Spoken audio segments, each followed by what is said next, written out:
Wading deep into the wetworks as a contract killer isn't the most noble of callings, but when dirty deeds need doing, there's little room for principle.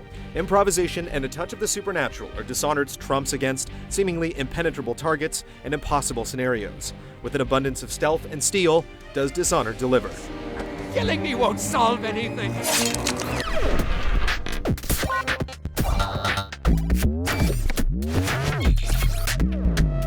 We are now under high alert. The city of Dunwall has problems. An oppressive religion, rising whale oil prices, a growing divide between the haves and the have-nots, and an especially vicious plague carried by taming hordes of rats. Sending the Empress's bodyguard away for a couple of months. That's unusual. The Empress has dispatched you, as Royal Protector Corvo Otano, to search for help. Upon your return, the Empress is assassinated, you're framed, and her heir is spirited away by the murderous conspirators ruling the state. Corvo, the Empress is dead. Her daughter Emily is hidden away, and no one will ever know the truth. Yes, unlucky you. Sprung from prison hours before your execution, you join a rebellion to eliminate the usurpers and rescue Princess Emily and place her back upon the throne. Is that what you dreamed of? All those months in Coldridge Prison while waiting for the executioner? The setup has all the elements for a solid story, but never amounts to much more than a threadbare outline plotted with smart scenarios and the occasional conventional plot twist. It's also swimming with cool plot elements that never fully congeal, from the mysterious outsider who bestows you with your powers to the mask you don before each assassination. Books and missives litter the world, filled with exhaustive background information conveyed by the written word. Meanwhile, the audio logs and overheard conversations that more effectively flesh out Dunwall are quite scant by comparison. My elixir will banish the plague from this city. Now keep still a moment, High Overseer Campbell.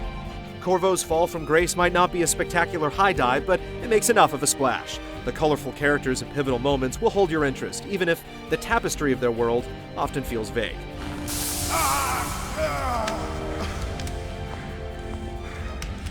That's enough for now. Get out.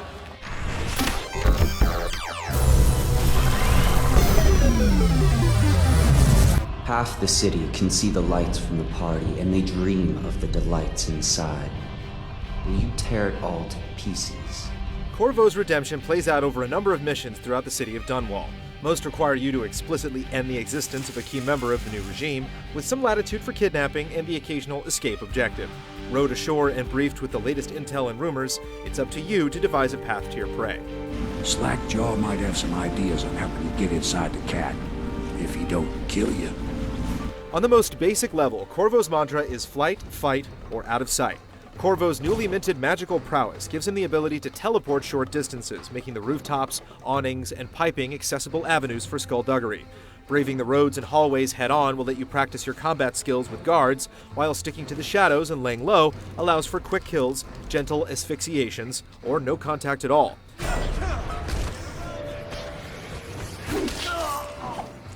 Non-lethal methods are available for dispatching any target. Guards can be choked out or hit with a sleeping dart, while the more nefarious quarry will require more precise operations. You can brand a lecherous religious leader with the heretic's mark to ensure his disappearance, for example.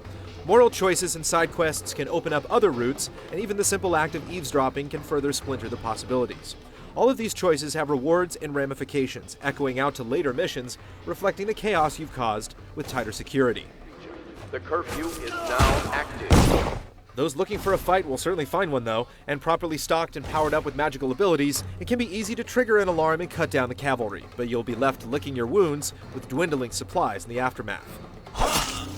Finding runes scattered throughout the world unlocks powers, while similarly hidden bone talismans yield small stat bonuses and effects. These are the major prizes. A weird artifact that resembles a beating and talking heart helps light the way to these otherworldly goods via ghostly advice and waypoint markers, encouraging you to explore while at the same time dispensing lore. There is a strong drink made here. I tried it once, distilled from river crusts by the taste of it. Dishonored goes out of the way to encourage freedom in how you approach your obstacles, and it plays the long game, offering up layers of experimentation. Some missions feel flat, especially early on, with a slow start, recycled areas and concepts, and few scant powers and gadgets to play with. And while the second two-thirds picks up the pace and keeps things fresh, some constant rough edges will leave you scratching your head throughout. Why aren't lights breakable in a stealth game? Why, with so few enemy types, did a zombie-like enemy make the cut? Why is that guard looking right at me and doing absolutely nothing? The AI can be deadly, but it can be stupid as well. Once you fill out his repertoire, Corvo's palette never feels overwhelming, with a Save Anywhere feature allowing you to test things out before committing to an upgrade. Missions are also easily replayable from the main menu if you want to try for that no-death run, or missed a rune the first time through. In the days that follow, your trials will be great, Corvo.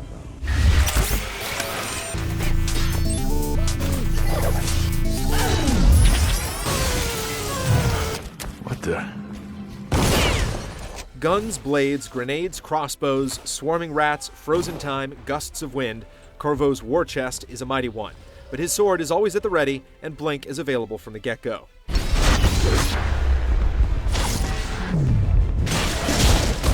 Swords never run out of ammo, and running people through never goes out of style. You don't have to be suave to swing, but good timing is required to parry, opening up the chance for an instant and stylish kill. Beyond that, the swordplay is simplistic, and it feels a little clumsy when you're facing multiple foes, which is never a good position to be in. Blink is undoubtedly the star of the arsenal, brightening the often plodding world of stealth with a sense of speed, versatility, and dynamism.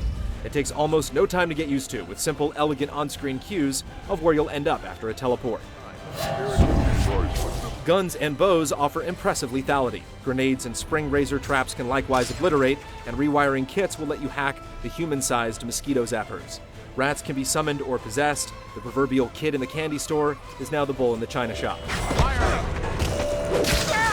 Just as Blink makes plunging your blade between a hapless fool's ribs feel that much better, it's an incomparable feeling when you synergize your gear with your powers to make something beautiful and most likely bloody occur. Since the ability wheel slows down the action to a crawl, you can always choose the precise tool for the job, playing armchair assassin without losing your hide in the process.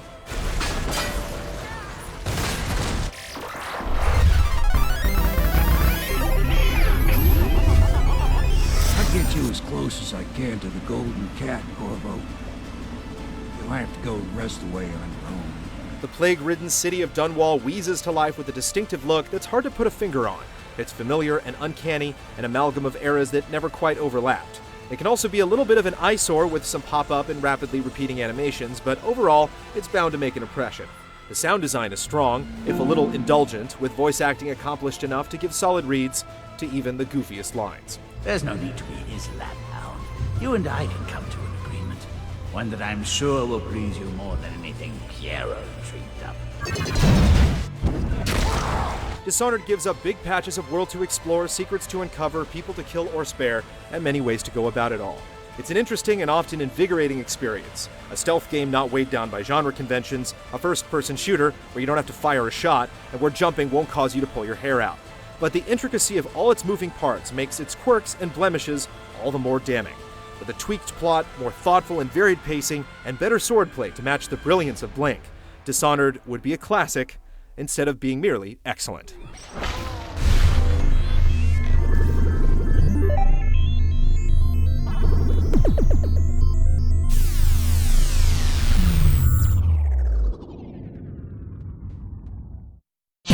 See this and other GT shows and game reviews on the GT Originals iOS app, available now on the App Store.